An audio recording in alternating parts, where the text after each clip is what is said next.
আল্লাহ আমার রব, এই রবি আমার সব। দামে দামে তন মনে তারি অনুভব। তোমার দুনিয়াতে আমি যেদিকে তাকাই, অথই নিয়ামতে ডুবে আছি সবাই। পাক পাখালির গানে শুনি তসবি কলো রব, তসবি কলো রব। আল্লাহ আমার রব, এই রবি আসসালামু আমার আলাইকুম। সব। আলহামদুলিল্লাহ, আসসালাতু ওয়াসসালাম আলা রাসূলিল্লাহ। প্রিয় দর্শক, আপনারা যারা দেশে আছেন প্রবাসে, সবাইকে জানাই অনেক অনেক প্রীতি ও শুভেচ্ছা। শুরু হলো অ্যান্টিভি আয়োজিত এবং লাভেল নিবেদিত অনুষ্ঠান আপনার জিজ্ঞাসা। আপনাদের সাথে আছি আমি জয়নুল আবেদিন আজাদ, আর আপনাদের মনোজাগা প্রশ্নের জিজ্ঞাসার জবাব দিচ্ছেন বিশিষ্ট আলেম ডক্টর মোহাম্মদ সাইফুল্লাহ। আসসালামু আলাইকুম ওয়া রাহমাতুল্লাহি ওয়া বারাকাতুহু।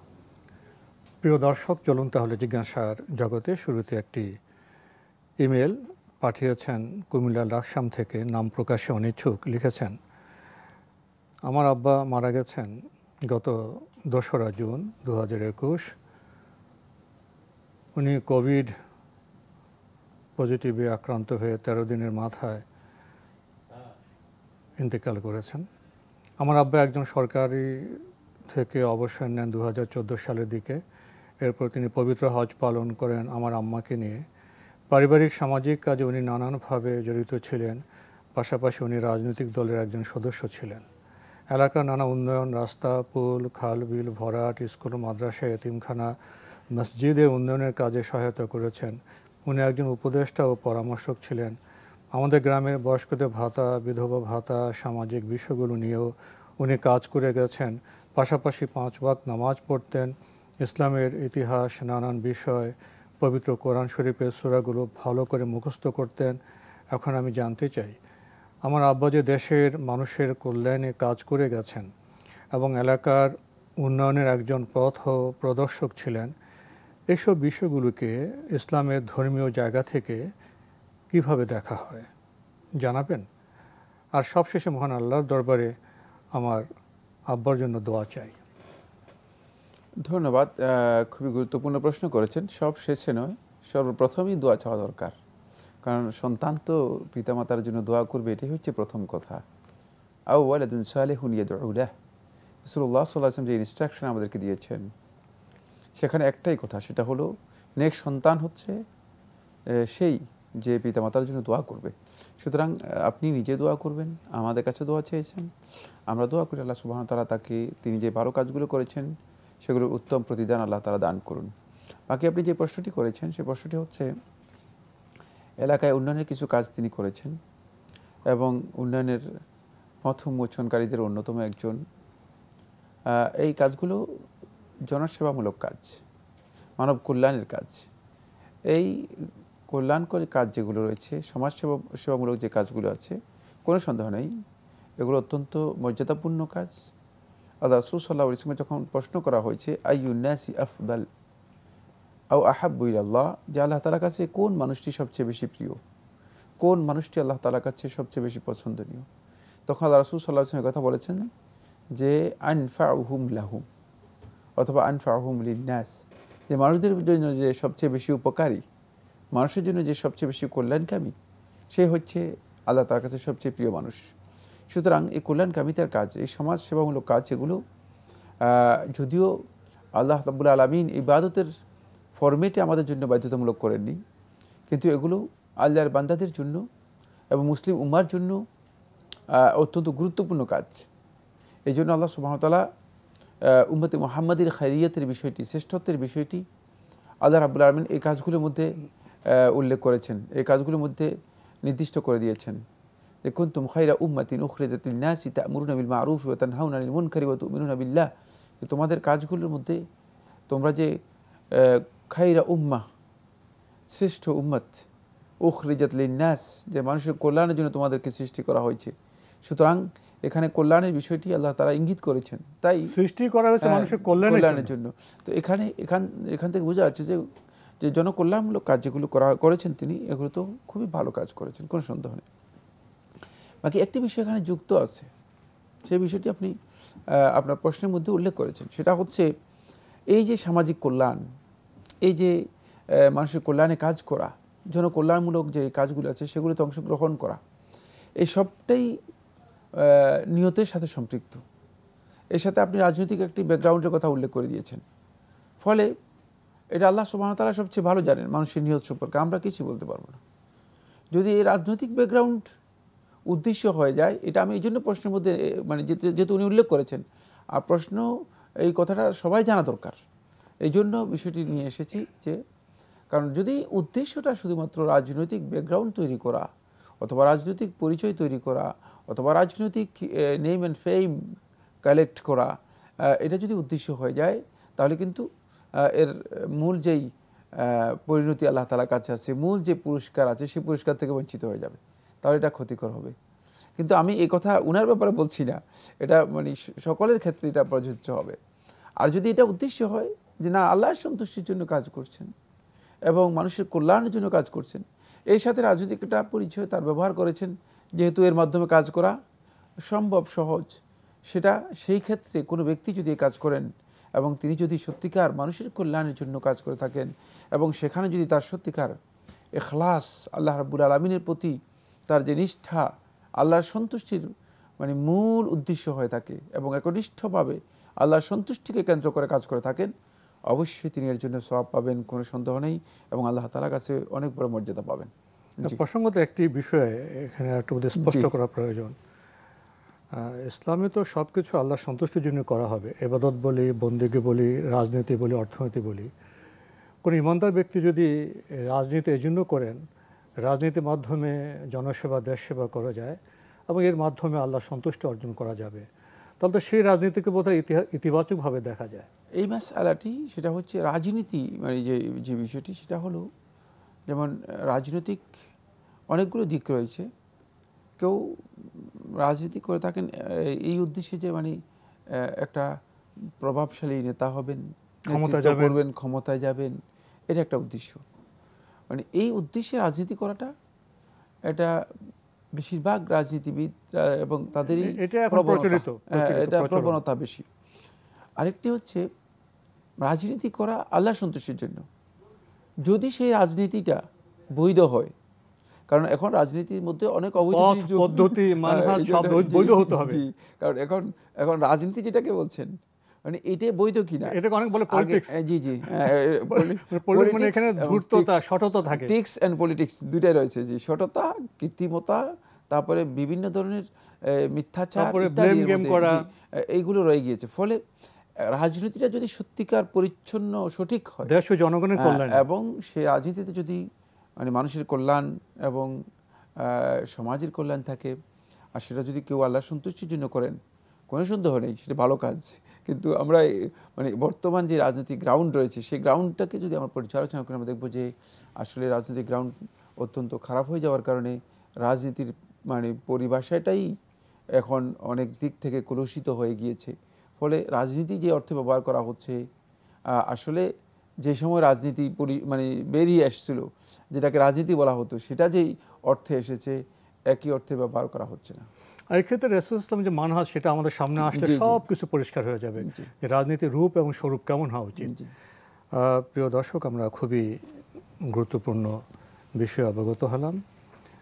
আমাদের হাতে একটি চিঠি, এটি পাঠিয়েছেন বকুলতলা, ঝিনাইদহ থেকে।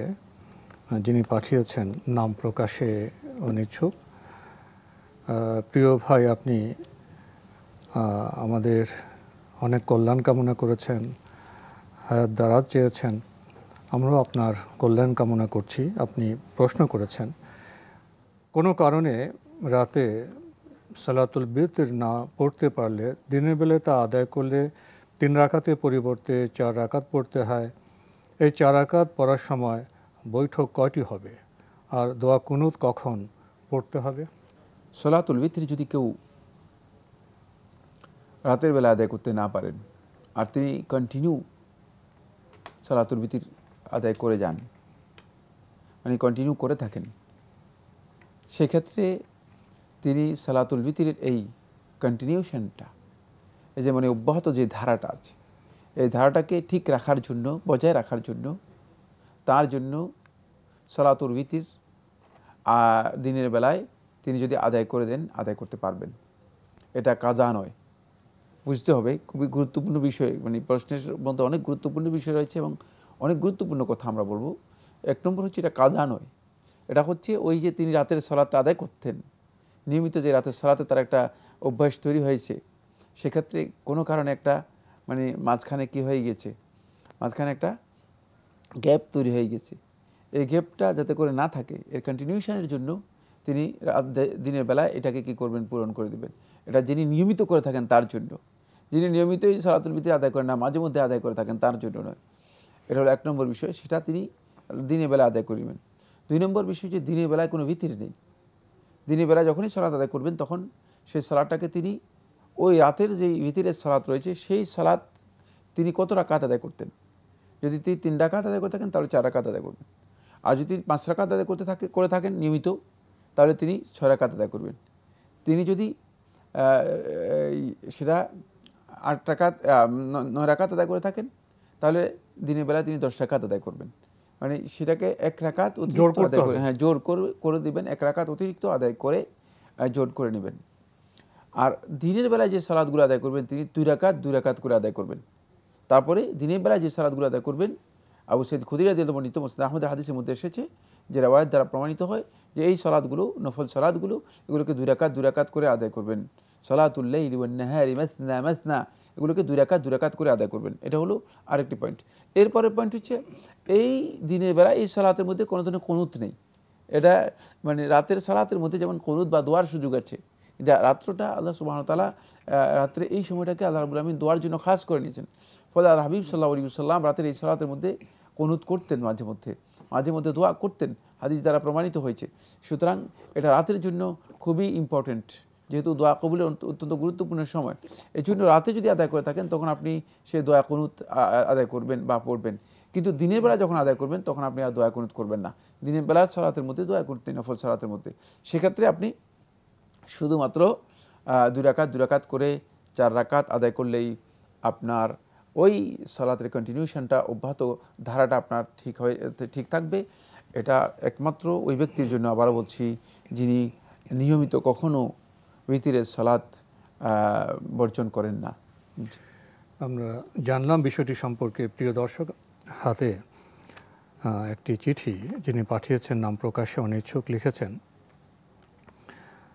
আল্লাহুম্মা সাল্লি আলা মুহাম্মাদ ওয়া কামা সাল্লাইতা আলা ইব্রাহিমা ওয়া আলা আলি ইব্রাহিমা ইন্নাকা হামিদুম মাজিদ। আল্লাহুম্মা বারিক আলা মুহাম্মাদ ওয়া কামা বারাকতা আলা ইব্রাহিমা ওয়া আলা আলি ইব্রাহিমা ইন্নাকা হামিদুম মাজিদ। এইভাবে ভুল যে কতদিন ধরে নামাজে দরুদ পড়ে এসেছি তা জানি না।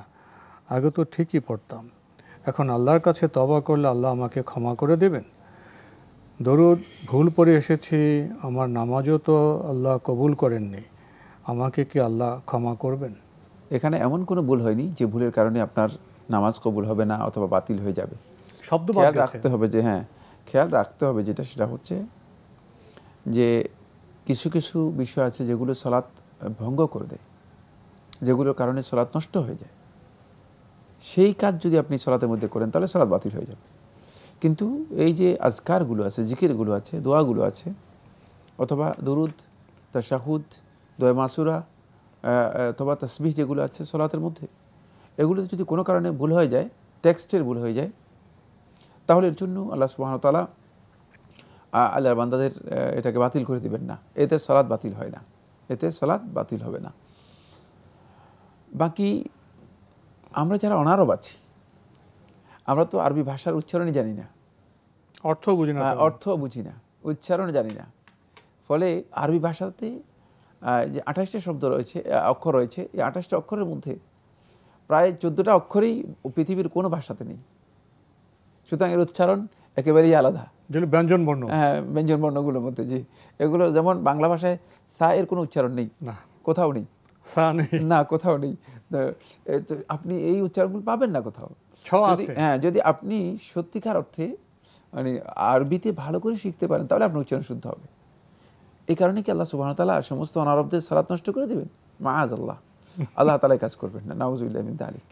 কারণ বান্দাদের এই উচ্চারণগত ভুলের কারণে সালাত নষ্ট হয়ে যাবে না, সালাত নষ্ট হয়ে যাবে না। যদি কোনো কারণে তিনি চেষ্টা করেন কিন্তু তিনি উচ্চারণ সঠিক করতে পারলেন না, ইনশাআল্লাহ তাআলা আল্লাহ সুবহানাহু ওয়া তাআলা বান্দাদের ক্ষমা করে দেবেন, কিন্তু বান্দার চেষ্টা থাকতে হবে, বান্দা এটাকে সংশোধন করার জন্য চেষ্টা করতে হবে।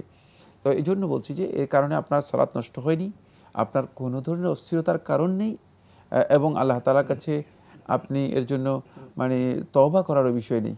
কিন্তু তওবা তো আমরা মানে গুনাহ না হলেও করব, প্রতিদিনই করব, তওবা তো আমাদের ইবাদত, বহুবার করব। হ্যাঁ তওবা আমাদের ইবাদত। রাসূলুল্লাহ সাল্লাল্লাহু আলাইহি ওয়াসাল্লাম দিনে 70 বারের মতো তওবা করতেন, ইস্তেগফার করতেন, হাদিস দ্বারা প্রমাণিত হয়েছে। সেক্ষেত্রে আমরা যদি তওবা করি সেটা ভিন্ন কথা, তবে এই কাজের জন্য এটা কোনো অপরাধ বা অন্যায় নয়, এটাকে সংশোধন করে নিলেই যথেষ্ট। এবং আমি আশা করব ইনশাআল্লাহ তাআলা এর মাধ্যমে বা এই কাজের কারণে আপনার সালাত নষ্ট হয়েছে এর কোনো সম্ভাবনা নেই। আমরা জানলাম বিষয়টি সহজ, আমাদের হতাশ হওয়ার কোনো কারণ নেই, আমরা চেষ্টা করব শুদ্ধ হওয়ার জন্য। প্রিয় দর্শক, আরও লিখেছেন, কোনো বড় গুনাহ হয়ে গেলে আল্লাহর কাছে তওবা করে যদি ওই কাজ না করি তাহলে হবে? তওবা কি একবার করলে হয় নাকি সব সময় ওই কাজের তওবা করতে হয়?